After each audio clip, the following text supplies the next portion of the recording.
Hello students, good morning. आप लोगों का श्रीमती इंदिरा गांधी इंटर कॉलेज की यूट्यूब चैनल में स्वागत है। मैं आपको पढ़ा रहा था इसके पहले lesson a girl with basket, टोकरी के साथ एक लड़की। इसके राइटर हैं विलियम सी डगलस। हम इनको राइटर आथर के बारे में आपको पहले ही ऑलरेडी बता चुके हैं कि ये कौन थे।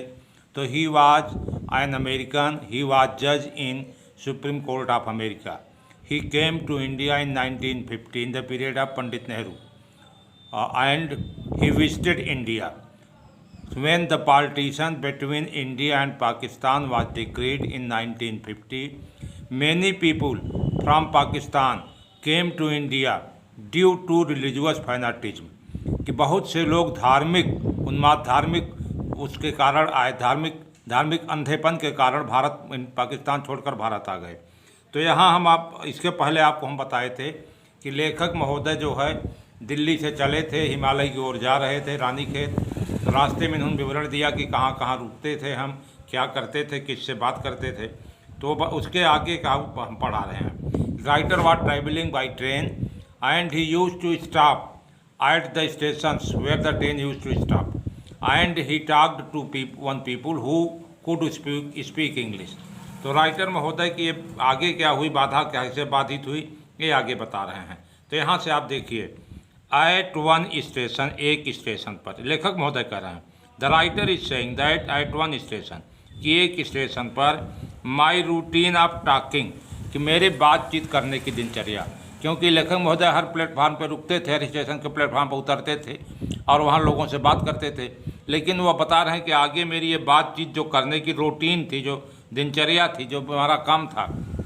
तो एट वन स्टेशन, एक स्टेशन पर my routine of talking with the people, कि मेरा लोगों से बात करने की जो दिनचर्या थी, जो चल रही थी, वो इंटरप्टेड हो गई, डिस्टर्ब हो गई। इंटरप्टेड मतलब डिस्टर्ब हो गई। कि एक स्टेशन पर, एट वन स्टेशन, एक स्टेशन पर मेरी लोगों से बातचीत करने की समस्या वाज इंटरप्टेड, बाधित हुई। एज सून एज आई एलाइटेड, एलाइटेड माने गॉट डाउन, उतरा। लेखक करा कि एज सून एज, जैसे ही, आई एलाइटेड, मैं उतरा, तो एक ग्रुप ऑफ यंग चिल्ड्रेन, तो एक छोटे बच्चों का पूरा समूह गैदर्ड, इकट्ठा हो गया, असेंबल्ड हो गया, अराउंड मी माने मेरे चारों ओर। तो एज सून एज आई एलाइटेड, जैसे ही मैं उतरा, एक ग्रुप ऑफ यंग चिल्ड्रेन, छोटे बच्चों का एक समूह, गैदर्ड अराउंड में, मेरे चारों इकट्ठा हो गया। दे वेयर सेलिंग बास्केट्स, अब ये बच्चे कर क्या रहे थे, बता रहे हैं लेखक महोदय कि दे मानी वे चिल्ड्रन जो थे, जो यंग चिल्ड्रन का ग्रुप था, उनके लिए दे आया कि दे वेयर सेलिंग बास्केट्स, वे टोकरियाँ बेच रहे थे। और कैसी टोकरियाँ, आगे लेखक बता रहा, हैंड वूवन, हाथ की बनी हुई। रीड बास्केट, सरकंडे की टोकरियाँ, रीड मतलब सरकंडा, जो जिसकी टोकरी बनाई जाती है। तो रीड बास्केट, सरकंडे की टोकरियाँ, with simple design and pattern, कि डिजाइन, उनका आकार प्रकार बिल्कुल साधारण था, यानी बहुत आर्टिफिशियल नहीं थी, बहुत वो ब्यूटीफुल नहीं थी, साधारण आकार प्रकार की टोकरियों को बेच रहे थे। दे हेल्ड द बास्केट हाई, अब वे बच्चे जो थे, हेल्ड उठाए हुए थे, बास्केट हाई माने टोकरियों को ऊंचे उठाए हुए थे। तो दे हेल्ड द बास्केट, और टोकरियों को ऊंचे उठाए हुए थे। शाउटिंग वर्ड्स, चिल्लाते हुए शब्दों को। आई डिड नॉट नो, अब लेखक कहा कि आई डिड नॉट नो, मैं नहीं जानता था, because he was an American and he could not understand Hindi, these children were speaking in Hindi. So writer is here saying that he could not understand, कि वह समझ नहीं सका। आई डिड नॉट नो, मैं नहीं जानता था, he could not understand. Conveying unmistakably, लेकिन वे त्रुटिहीन अपनी बात को बता रहे थे, देयर डिजायर, अपनी इच्छा को, लेकिन बिना गलती के, बिना मिस्टेक के वो क्या कर रहे थे, अपनी इच्छा को जाहिर कर रहे थे, बता रहे थे। दे कन्वेइंग अनमिस्टेकली माने बिना गलती किए हुए, त्रुटिहीन, देयर डिजायर, अपनी इच्छा को। अब अगला पैरा हम देखते हैं। These where refugee children, refugee माना आता है शरणार्थी। अब बच्चों की ये डिफाइन कर रहा है, विशेषता बता रहा है कि ये बच्चे किसके थे। तो दीज माने ये, यानी दीज ग्रुप ऑफ चिल्ड्रेन, तो these group of children, these का मतलब दीज ग्रुप ऑफ चिल्ड्रेन, कि ये बच्चों का जो समूह था, तो ये रेफ्यूजी चिल्ड्रेन थे, यानी ये शरणार्थी बच्चे थे। When partition between India and Pakistan was decreed, decreed का मीन्स हुआ डिक्लेयर्ड, कि जब पार्टीशन माने बंटवारा, between India and Pakistan, Bharat और पाकिस्तान के बीच जब बंटवारा हुआ, घोषित हुआ, डिक्रीड हुआ, तो hundreds of thousands of people, तो हजारों सैकड़ों लोग पुल्ड अप देयर रूट माने अपने पुराने निवास को छोड़ दिए, पुराने रेजिडेंस को left their old residence, pulled up their roots, अपने पुराने निवास को छोड़ दिए, एंड चेंज देयर रेजिडेंस, और अपने निवास को बदल लिया, अपने घर को बदल लिया, रेजिडेंस जो उनका था जहाँ रहते थे उसको चेंज कर लिए, तो चेंज देयर रेजिडेंस मतलब निवास को बदल दिए। 9 मिलियन पीपुल, 90 लाख लोगों, 9 मिलियन मतलब 90 लाख, 9 मिलियन का मतलब होगा 90 लाख, मतलब 90 लाख लोगों ने पीपुल लेफ्ट पाकिस्तान को छोड़ दिया, एंड केम टू इंडिया, और भारत आए, driven by the fear of religious fanaticism. अब ये आए क्यों? रिलीजियस फैनेटिज्म, रिलीजन होता धार्मिक, फैनेटिज्म होता है धार्मिक उन्माद कि धार्मिक उन्माद की वजह से वो खिंचे हुए, इस डर से, फियर से वे चले आए India. They were poor people, वे गरीब लोग थे। टू स्टार्ट विथ मतलब कोई काम शुरू करने में, कोई जीविका शुरू करने में, कोई धंधा शुरू करने में वे लोग पुअर थे। They were poorer as they began their long track, अब वे अधिक पुअर हो गए। दे वेयर पुअर से पुअरर हो गया, पुअर मतलब कंपैरेटिव डिग्री आ गया, अधिक गरीब हो गए। तो दे वेयर पुअर, अधिक गरीब थे। As they began their long track, जब उन्होंने लंबे रास्ते को तय किया। For all they could carry, क्योंकि वे जो कुछ ला सकते थे, was a bit of food, थोड़ा भोजन, ए बिट ऑफ मतलब थोड़ा, कि थोड़ा भोजन, एंड फ्यू बिलोंगिंग, और कुछ सामान, बिलोंगिंग मतलब उनसे संबंधित जो सामान था, तो जो कुछ भी वो ला सकते थे वो ए बिट ऑफ फूड था, थोड़ा भोजन था, एंड फ्यू बिलोंगिंग, थोड़ा सामान था। सून दे वेयर आउट ऑफ फूड, और शीघ्र ही उनका भोजन समाप्त हो गया। आउट ऑफ फूड मतलब उनका भोजन समाप्त हो गया। सून माने शीघ्र ही they were out of food, उनका भोजन समाप्त हो गया। A few days after they started they began to fall by the wayside, कि कुछ दिनों के बाद ही, फ्यू डेज आफ्टर मतलब कुछ दिनों के बाद ही, दे स्टार्टेड जब वे चलना शुरू किया, यानी पाकिस्तान से जब वे चले, तो they began to fall by the wayside, तो वे रास्ते में गिरना शुरू कर दिए, वे रास्ते में गिरने लगे। From the weakness of hunger, अब क्यों गिरे? वीकनेस ऑफ हंगर माने भूख की कमजोरी के कारण, वीकनेस माने कमजोरी, हंगर मीन्स भूख। तो फिर से देख लो, ए फ्यू डेज आफ्टर, थोड़े दिनों के बाद ही, दे स्टार्टेड, जब वे शुरू किए, they began to fall by the wayside from the weakness of hunger, तो वे रास्ते में ही भूख की कमजोरी से गिरने लगे। एंड डाइड आउट, मर गए। व्हेन दे फेल, जब वे गिरे, यानी उनमें से काफ़ी लोग भूख की कमजोरी से गिरे और रास्ते में ही मर गए। अब नेक्स्ट पैरा पर हम आते हैं। The children selling baskets were sons and daughters of these refugees, ये चिल्ड्रेन जो थे, चिल्ड्रेन बच्चे, सेलिंग बास्केट टोकरियाँ बेचते हुए, वेयर सन्स एंड डॉटर्स, पुत्र और पुत्रियाँ थे, ऑफ दीज रेफ्यूजी माने इन्हीं शरणार्थियों के। तो these the children selling basket were sons and daughters of these refugees, ये टोकरियाँ बेचने वाले बच्चे जो थे, ये इन्हीं रेफ्यूजी के जो हैं सन्स और डॉटर्स थे, यानी पुत्र और पुत्रियाँ थे। They are their parents are relatives had guided in the cities, वे अथवा उनके पेरेंट्स माता पिता, अथवा उनके रिलेटिव रिश्तेदार संबंधी, had guided in the cities माने शहरों में इकट्ठा हो चुके थे, कि दे यानी वे रेफ्यूजी चिल्ड्रेन आर, या देयर पेरेंट्स या उनके माता पिता, आर रिलेटिव या उनके सब कोई संबंधी रिश्तेदार, had gathered in the cities, शहरों में इकट्ठा हो चुके थे।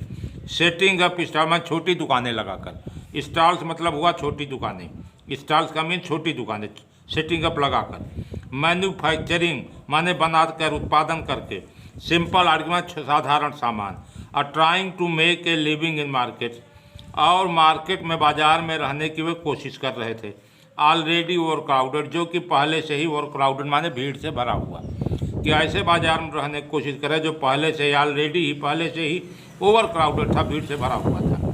They lived in cloth and gross set, अब वे रहते कहाँ थे? तो दे माने वे, यानी वे रेफ्यूजी लिव्ड रहते थे, इन क्लॉथ एंड ग्रास सेट, कपड़े और घास के छप्परों में, दैट लाइन द स्ट्रीट, जो कि गलियों में पंक्तिबद्ध थे, यानी वे शरणार्थी लोग जो थे वे लिव्ड करते थे, निवास करते थे क्लॉथ के और ग्रास के बने हुए शेड में, कपड़े और घास के बने हुए छप्परों में, जो कि लाइंड थे, पंक्तिबद्ध लगे हुए थे, कहाँ? स्ट्रीट्स, गलियों में। The peasants among these refugees. अब पीजेंट्स मतलब फार्मर्स, तो जो ये फार्मर्स थे, पीजेंट्स थे इन एमंग द रेफ्यूजी, इन रेफ्यूजियों के बीच में, इन शरणार्थियों के बीच में जो किसान थे, had been accustomed to little money अभ्यस्त थे, कस्टम मीन्स अभ्यस्त थे, टू लिटिल माने थोड़े में गुजारा करने का, ऑल देयर लिव्स पूरे अपने जीवन तक, for the annual income of an agricultural family, क्योंकि कृषि वाले परिवार का वार्षिक इनकम, एनुअल माने वार्षिक इनकम, आमदनी या आय, एग्रीकल्चरल फैमिली मतलब होता है कृषि वाले खेतीहर परिवार का, तो खेती क्योंकि एनुअल इनकम जो था, वार्षिक आमदनी जो थी कृषि वाले परिवार की, डज नॉट इसमें ज़्यादा नहीं थी, ऑन एन एवरेज $100 ईयर, मानी एक वर्ष में $100 के से अधिक नहीं थी। द एवरेज अनस्किल्ड लेबर, जो अनस्किल्ड लेबर थे, अकुशल मजदूर जो थे, यानी जो मजदूरी करने वाले थे, स्किल्ड नहीं थे, उनका प्रतिशत जो था मेक्स 30 सेंट्स ए डे, वे एक दिन में 30 सेंट, सेंट है वहाँ की मुद्रा अमेरिका की, क्योंकि राइटर अमेरिकन था, तो अपने मुद्रा में बता रहा है कि उनका जो अनस्किल्ड लेबर थे, यानी जो मजदूरी करने वाले स्किल्ड निपुण नहीं थे, कारीगर नहीं थे, अनस्किल्ड थे, वे मजदूर कितना कमाते थे? 30 सेंट ए डे, एक दिन में, are less than $2 a week. इतने इसको अगर जोड़ते हैं आप तो एक सप्ताह में $2 से कम ही होगा, कि यानी एक सप्ताह में $2 से कम कमाते थे। There is 1 meal a day, और उनका मील भोजन जो होता था, यानी जो भोजन करते थे, देयर इज 1 मील, एक भोजन होता था, यानी ए डे, एक दिन में एक भी बार, इतनी उनकी इनकम कम थी कि एक बार में एक दिन में एक बार ही भोजन पाते थे, भोजन करते थे। एन ओनियन, एक प्याज, भोजन बता रहा है उनका, व्हाट वाज देयर फूड, तो उनका भोजन बता रहा है दिन में एक बार भोजन पाते थे, यानी दिन में इतना पुअर थे कि उनका एक ही मील होता था एक दिन में, और उसमें मील में होता क्या था? एन ओनियन, एक प्याज, ए पीस ऑफ ब्रेड, रोटी का एक टुकड़ा होता था, बोल ऑफ पल्स, एक दाल का कटोरा, विथ मिल्क, दूध के साथ, perhaps a bit of goat cheese, और शायद थोड़ा सा लेखक बता रहा है कि गोट का चीज़ होता था, बकरी का जो चीज़ होता था, पनीर होता था, वो थोड़ा एक बिट होता था, थोड़ा होता था। नो टी, चाय नहीं इनको मिलती थी, नो कॉफ़ी, कॉफ़ी भी नहीं थी, नो फैट, बसा वाली कोई चीज़ जैसे घी हुआ, तुम्हारा तेल हुआ, फैट वाला चीज़ हुआ, वो उनको नहीं मिलती थी, नो स्वीट, मिठाइयाँ नहीं, नो मीट, उनको मांस भी नहीं मिलता, यानी ये इतनी महंगी चीज़ें जो थी, जो यूज होना चाहिए। नो टी, की चाय नहीं मिलती थी उनको, कॉफ़ी नहीं मिलती थी, फैट बसा युक्त कोई चीज़ नहीं मिलती थी जैसे घी हुआ, मक्खन हुआ, नो स्वीट्स, मिठाइयाँ नहीं उनके पास मिलती थी, अब मीट भी, मांस भी नहीं मिलता था। $100 a year is not $2 a week. अब लेखक कह रहा है कि $100 ए ईयर, कि $100 एक वर्ष में, यानी एक वर्ष में, ए ईयर एक वर्ष में, $100 जो है, इज नॉट $2 ए वीक, कि एक सप्ताह में $2 भी नहीं हुआ, यानी अगर आप साल में $100 कमाते हैं, तो अगर इसको जोड़ते हैं आप, तो ये जो है सप्ताह में $2 भी नहीं पड़ रहा है। Yet even that small amount is hard to earn, फिर भी लेखक कह रहा है कि फिर भी उनको ये स्मॉल अमाउंट, छोटी रकम भी हार्ड थी, मुश्किल थी, टू एर्न, कमाने में, फिर भी ये छोटी भी रकम की $2 भी उनको इस सप्ताह में कमाने क्या थी, ये हार्ड थी, कठिन थी, टू एर्न, कमाने में। बाई सेलिंग बास्केट, टोकरियाँ बेचकर, to people too poor to buy them, और उन लोगों के लिए टोकरियाँ बेचवाने में कि जो लोग और गरीब लोग थे, यानी ये गरीब लोगों को ही टोकरियाँ बेच कर कमाना इनके लिए बहुत हार्ड था, बहुत कठिन था। That no doubt is the reason, इसीलिए इस निसंदेह, इज द रीजन, कारण है कि दीज लिटिल चिल्ड्रेन, इसीलिए निसंदेह यह कारण है कि these little children descended upon मी, कि ये छोटे बच्चे डिसेंडेड अपॉन ऑन मी, मेरे ऊपर उतरे, मेरे तरफ आए, डिसेंड किए, उतरे, लाइक लोकस, टिड्डियों के जैसे, टिड्डियों का दल ऊपर उतरता वैसे उतरे। आई एन अमेरिकन, मैं एक American, was doubtless most promising market, अब मैं एक अमेरिकन, उनके लिए निसंदेह एक बहुत अच्छे बाजार था। दे हैड सीन, जो उन्होंने देखा।